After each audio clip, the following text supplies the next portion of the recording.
हरे कृष्णा। आज हम श्रीमद् भागवतम स्कंद 1 अध्याय 10 इसके 26वें श्लोक से पढ़ना शुरू करेंगे।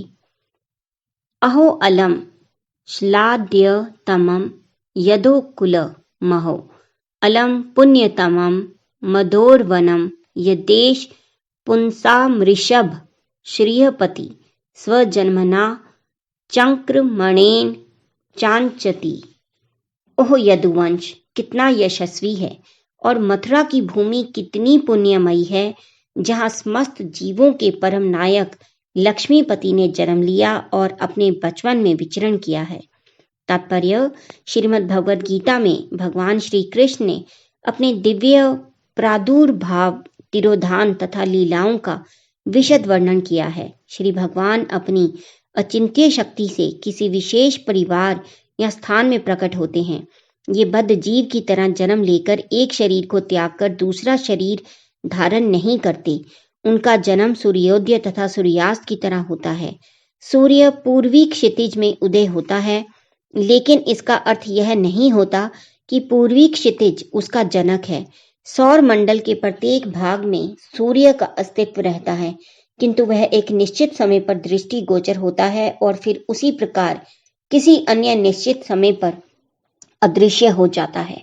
इसी प्रकार श्री भगवान इस ब्रह्मांड में सूर्य की तरह प्रकट होकर फिर हमारी दृष्टि से ओझल हो जाते हैं। वे हर समय हर स्थान पर विद्यमान रहते हैं, लेकिन जब वे अपनी अहेतुकी कृपावश हमारे समक्ष प्रकट होते हैं तो हम मान बैठते हैं कि उन्होंने जन्म लिया है। जो कोई इस सत्य को शास्त्रों के कथा अनुसार समझ लेता है, वह वर्तमान शरीर त्याग करके ही मुक्त हो जाता है। मोक्ष अनेक जन्मों के बाद, और वह भी धैर्य और लगन एवं ज्ञान तथा वैराग्य में रहते हुए गहन प्रयास के पश्चात प्राप्त होता है। लेकिन यदि कोई श्री भगवान के दिव्य जन्म तथा कर्म के मर्म को तात्विक रूप से समझ लेता है तो वह तुरंत मोक्ष पा लेता है। यह श्रीमद् भगवद गीता का निर्णय है। लेकिन जो अविद्या के अंधकार में है, वे यह मान बैठते हैं कि श्री भगवान के जन्म तथा कर्म भौतिक जगत में एक सामान्य व्यक्ति जैसे होते हैं। ऐसे अपूर्ण निष्कर्ष से किसी को भी मोक्ष नहीं मिल सकता। अतएव यदुवंश में राजा वसुदेव के पुत्र के रूप में उनका जन्म और मथुरा की भूमि में नंद महाराज के परिवार में उनका भेजा जाना, ये सब श्री भगवान की अंतरंगी शक्ति की दिव्य योजनाएं हैं। यदुवंश तथा मथुरा वासियों के सौभाग्य का अनुमान भौतिक दृष्टि से नहीं लगाया जा सकता।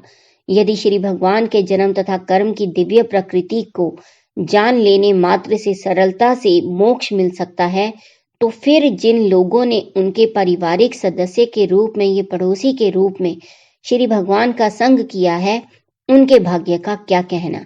जिन लोगों को लक्ष्मीपति श्री भगवान के सानिध्य का सुअवसर प्राप्त हुआ, उन्हें तो निश्चित रूप से मुक्ति से भी श्रेष्ठ वस्तु प्राप्त हुई। अतएव सचमुच ही श्री भगवान की कृपा से उनका वंश तथा उनकी भूमि दोनों ही सदैव यशस्वी है। श्लोक नंबर 27। अहोबत स्व यशस तिरस्करी कुश स्थली पुण्य यशस करी भुव पश्यन्ति नित्यम यद अनुग्रहे हेषितम स्मितावलोकम स्वपतिम स्म यत प्रजा। निसंदेह यह कितना आश्चर्यजनक है कि द्वारका ने स्वर्ग के यश को पराजित करके पृथ्वी की प्रसिद्धि को बढ़ाया है। द्वारका के निवासी समस्त जीवों के आत्मा भगवान श्री कृष्ण का उनके प्रिय स्वरूप में सदैव दर्शन करते हैं। श्री भगवान उन पर दृष्टिपात करते हैं और अपनी मुस्कान भरी चितवन से उन्हें कृतार्थ करते हैं। तात्पर्य, स्वर्ग लोकों में इंद्र, चंद्र, वरुण तथा वायु जैसे देवता निवास करते हैं और पुण्य आत्माएं पृथ्वी पर अनेक पुण्य कर्म करने के पश्चात वहां पहुंचते हैं। आधुनिक विज्ञानी स्वीकार करते हैं कि उच्च लोकों में काल की व्यवस्था पृथ्वी से भिन्न है। इस प्रकार प्रमाणिक शास्त्रों से यह पता चलता है कि वहां पर आयु हमारी गणना के अनुसार 10,000 वर्ष है। पृथ्वी के 6 मास स्वर्ग के 1 दिन के बराबर होते हैं। इसी प्रकार भोग की सुविधाएं भी अधिक हैं और वहां के निवासी अत्यंत सुंदर हैं। पृथ्वी के सामान्य मनुष्य स्वर्ग पहुंचने हेतु अत्यंत इच्छुक रहते हैं, क्योंकि उन्होंने सुन रखा है कि पृथ्वी की अपेक्षा वहां जीव को बहुत अधिक सुविधाएं प्राप्त होती हैं। अब वे अंतरिक्ष यान द्वारा चंद्रमा पर पहुंचने का प्रयास कर रहे हैं। इन सब बातों पर विचार करते हुए पृथ्वी की अपेक्षा स्वर्ग अधिक प्रसिद्ध है, लेकिन द्वारका के कारण पृथ्वी की प्रसिद्धि ने स्वर्ग लोकों को पीछे छोड़ दिया है, क्योंकि यहाँ भगवान श्री कृष्ण ने राजा के रूप में राज्य किया। इस पृथ्वी के 3 स्थान वृंदावन, मथुरा तथा द्वारका ब्रह्मांड के प्रसिद्ध लोकों से कहीं अधिक महत्वपूर्ण हैं। ये तीनों स्थान इसलिए निरंतर पवित्र हैं क्योंकि जब भी श्री भगवान अवतरित होते हैं तब वे विशेषकर इन्हीं 3 स्थानों में अपनी दिव्य लीलाओं का प्रदर्शन करते हैं। ये श्री भगवान के नित्य पवित्र स्थल हैं और आज भी श्री भगवान के यहाँ दृष्टिगोचर न होने पर भी भक्तगण इन पवित्र स्थानों का लाभ उठाते हैं। श्री भगवान सभी जीवों के आत्मा हैं और वे चाहते हैं कि सभी जीव अपने स्वरूप में रहकर उनके सानिध्य में दिव्य जीवन में भाग लेते रहें। उनका आकर्षक रूप तथा उनकी मधुर मुस्कान प्रत्येक के हृदय में घर करने वाली है और एक बार ऐसा हो जाने पर जीव श्री भगवान के धाम में प्रवेश पा जाता है, जहां से कोई भी लौटता नहीं। इसकी पुष्टि श्रीमद् भगवत गीता में हुई है।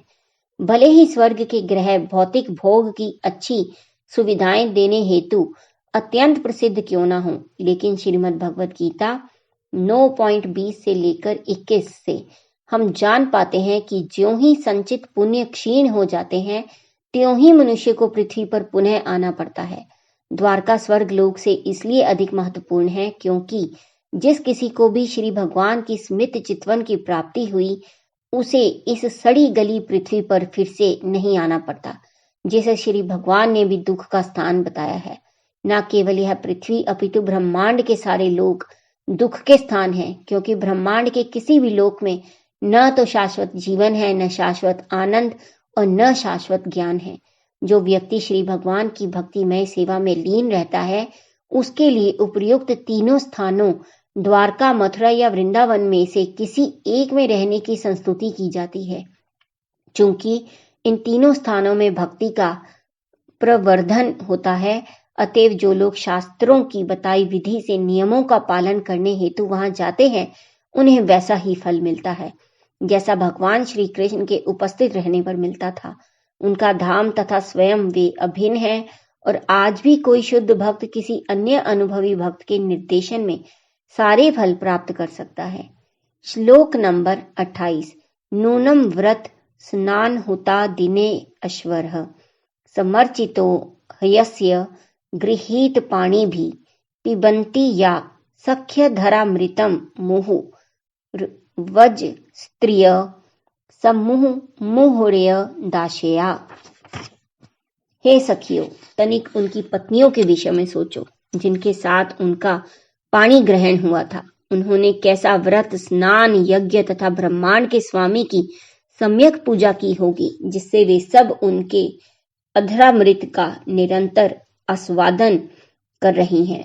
ब्रजभूमि की बालाएं ऐसी कृपा की कल्पना से ही प्राय मूर्छित हो जाती होंगी।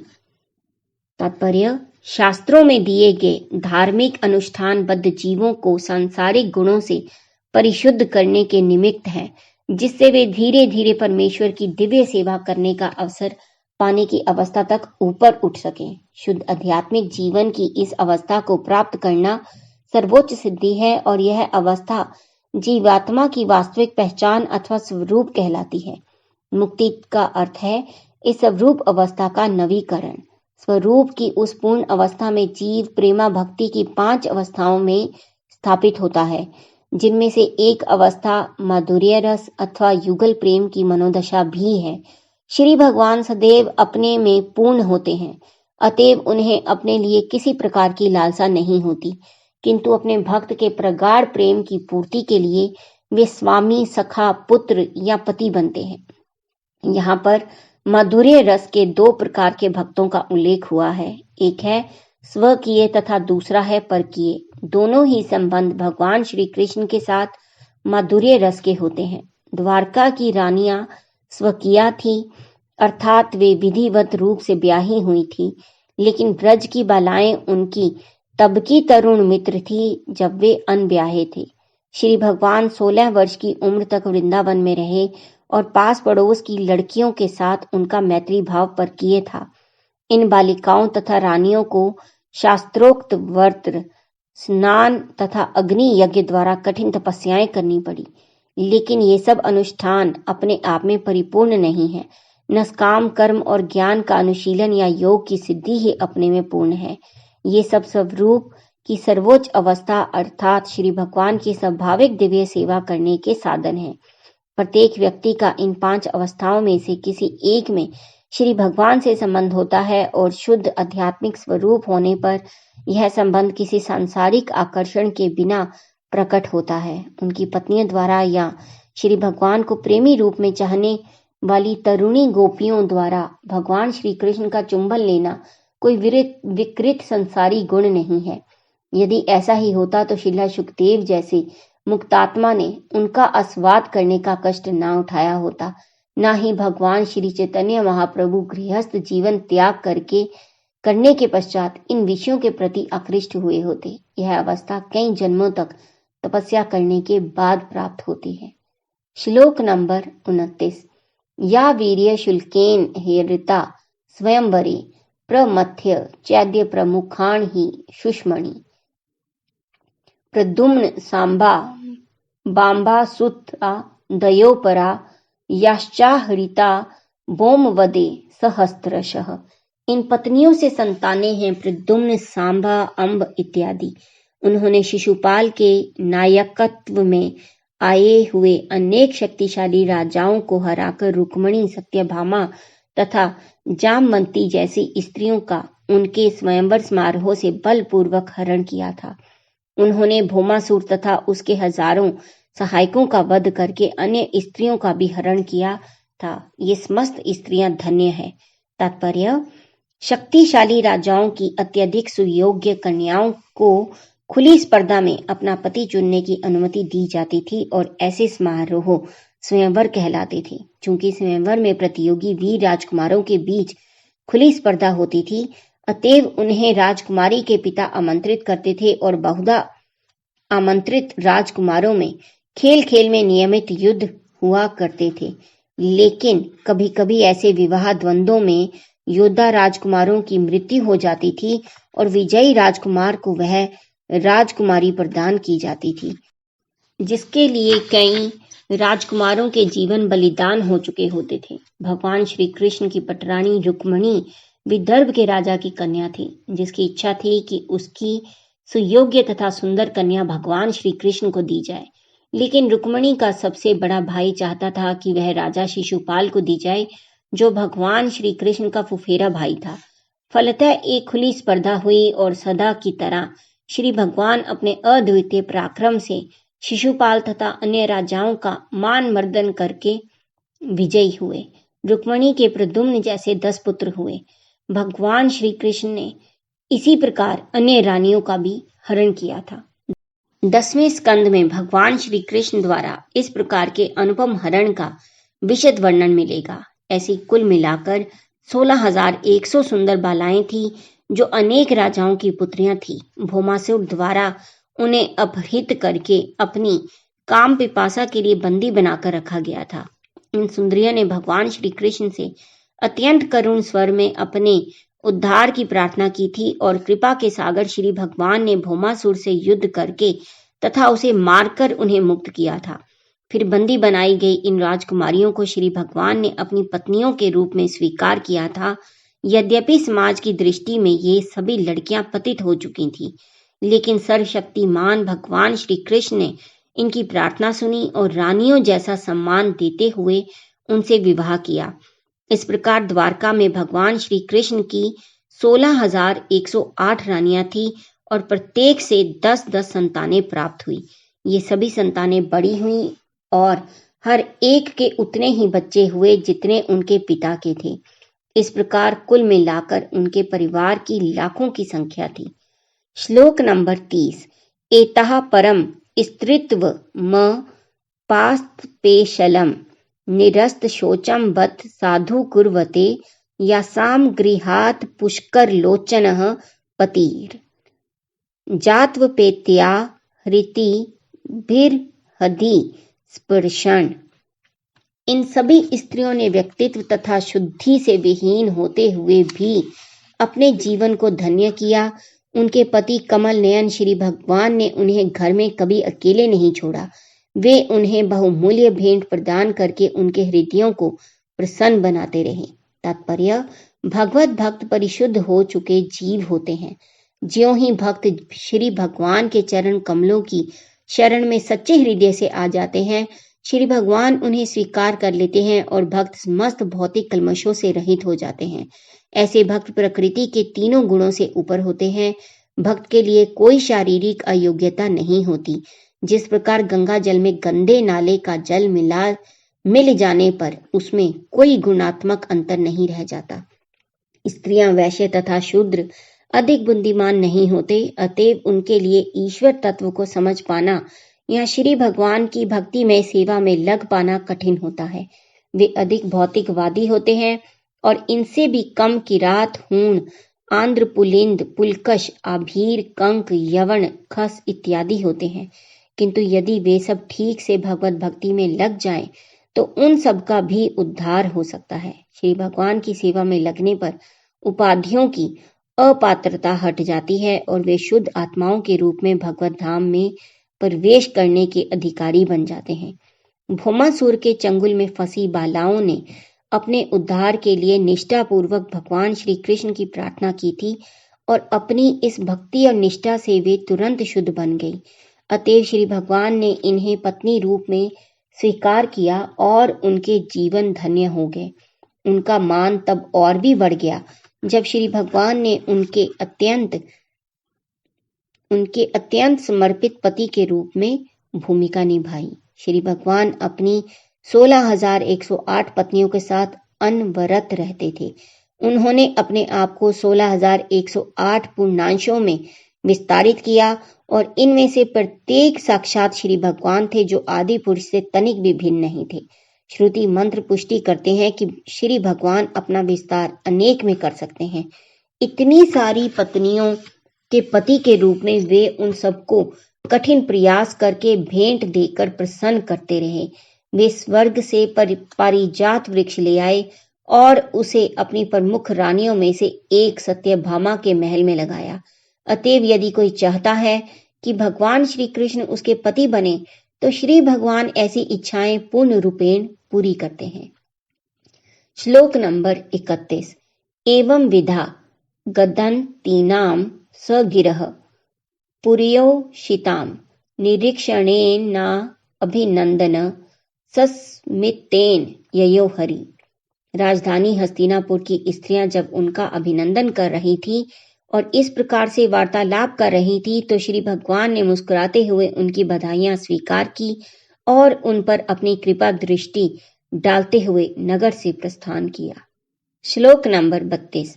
अजात शत्रु पृतणाम गोपीथाय मधुद्विषः परेभ्य शंकितः स्नेह अतप्रायुक्त चतुरंगिणी। यद्यपि महाराज युधिष्ठिर का कोई शत्रु न था, तो भी उन्होंने असुरों के शत्रु भगवान श्री कृष्ण के साथ जाने हेतु चतुरंगिणी सेना, घोड़ा, हाथी, रथ तथा पैदल सेना लगा दी। शत्रु से बचाव और श्री भगवान से स्नेह के कारण महाराज ने ऐसा किया। तात्पर्य, घोड़े, हाथी, रथ तथा मनुष्य ये प्राकृतिक रक्षा साधन हैं। घोड़ों तथा हाथियों को पर्वतों या जंगलों तथा मैदानों में कहीं भी जाने हेतु प्रशिक्षित किया जाता है। रथ पर सवार योद्धा शक्तिशाली तीरों के बल पर अनेक घोड़ों तथा हाथियों से लड़ सकते थे। ये तीर ब्रह्मास्त्र के समान प्रभावशाली थे, जो कि आधुनिक आणविक अस्त्र के समान है। महाराज युधिष्ठिर अच्छी तरह से जानते थे कि भगवान श्री कृष्ण सबके मित्र तथा शुभचिंतक हैं। फिर भी ऐसे अनेक असुर भी थे जो स्वभाववश श्री भगवान से ईर्ष्या रखते थे। अतएव कोई उन पर आक्रमण न करते तथा स्नेह वश भी उन्होंने भगवान श्री कृष्ण के अंगरक्षकों के रूप में चतुरंगिणी सेना लगा दी। आवश्यकता पड़ने पर भगवान श्री कृष्ण उन लोगों के आक्रमण से अपनी रक्षा स्वयं कर सकते थे जो उन्हें अपना शत्रु मानते थे। फिर भी उन्होंने महाराज युधिष्ठिर द्वारा किया गया यह प्रबंध स्वीकार कर लिया, क्योंकि वे अपने बड़े भाई तथा राजा की आज्ञा का उल्लंघन नहीं कर सकते थे। श्री भगवान अपनी दिव्य लीला में आश्रित का व्यवहार करते हैं और इस प्रकार कभी कभी वे अपनी तथा कथित असहाय बाल्य अवस्था में यशोदा माता की देखरेख स्वीकार करते हैं। यह दिव्य लीला है। श्री भगवान तथा उनके भक्त के बीच जितना भी दिव्य आदान प्रदान होता है, वह मूलतः दिव्य आनंद प्राप्त करने हेतु होता है, जिसकी तुलना में ब्रह्मानंद भी फीका पड़ जाता है। श्लोक नंबर 33। अथ दुराग तान शौरी कौरवाण विरहातुरान सनिवर्तय दृढ़म स्निग्धान प्राया स्वनगृह प्रिय। भगवान श्री कृष्ण के प्रति प्रगाढ़ स्नेहवश करुवंशी पांडव उन्हें विदा करने हेतु उनके साथ काफी दूर तक गए। वे भावी विछोह के विचार से व्यग्र थे, किंतु श्री भगवान ने उनसे घर लौट जाने का आग्रह किया और स्वयं अपने प्रिय संगियों के साथ द्वारका की ओर रवाना हुए। श्लोक नंबर 35। कुरुजांगल पांचालान शूरसेनान स यामुनान ब्रह्मवर्तम कुरुक्षेत्रम मत्स्यान सारस्वतान अथ मरु धन्वम अतिक्रम्य सौवीर आभीर्योपराण अनर्तान भार्गव उपागात श्रांत वह मानक विभु। हे शौनक, तब श्री भगवान कुरुजांगल पांचाल शूरसेना यमुना के तटवर्ती प्रदेश ब्रह्मावर्त कुरुक्षेत्र मत्स्या सारस्वता मरु प्रांत तथा जल के अभाव वाले भाग से होते हुए आगे बढ़े। इन प्रांतों को पार करने के बाद वे सोवीर तथा आभीर प्रांत पहुंचे और अंत में इन सबके पश्चिम की ओर स्थित द्वारका पहुंचे। तात्पर्य, श्री भगवान जिन जिन प्रांतों से होकर गए वे उस समय भिन्न नाम से जाने जाते थे, लेकिन जो दिशा दी गई है उससे यह सूचित होता है कि वे दिल्ली, पंजाब, राजस्थान, मध्य प्रदेश, सौराष्ट्र तथा गुजरात से होकर यात्रा करते हुए अंत में अपने राज्य द्वारका पहुंचे। हमें उन दिनों से आज तक इन प्रांतों के समानार्थी प्रांतों के नाम ढूंढने से कोई लाभ मिलने वाला नहीं, लेकिन ऐसा प्रतीत होता है कि 5000 वर्ष पूर्व भी राजस्थान का मरुस्थल तथा मध्य प्रदेश जैसे जल के अभाव वाले प्रांत विद्यमान थे। भूविशेषज्ञों का यह सिद्धांत कि मरुस्थल हाल ही में विकसित हुआ, श्रीमद् भागवतम के कथन से पुष्ट नहीं होता।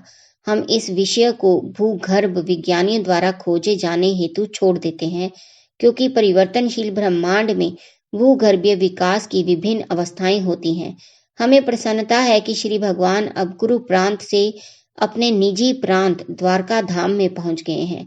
कुरुक्षेत्र वैदिक काल से विद्यमान है, अतः जब व्याख्याकार कुरुक्षेत्र के अस्तित्व को नकारते हैं तो यह उनकी निरी मूर्खता प्रतीत होती है। श्लोक नंबर 36। तत्र तत्र ह तत्र तयेर हरि प्रत्युद्यतार्हण सायं भेजे दिशम पश्चाद गविष्ठो गाम गतस्तदा। इन प्रांतों से होकर यात्रा करते समय उनका स्वागत किया गया, पूजा की गई और उन्हें विविध भेंटें प्रदान की गई।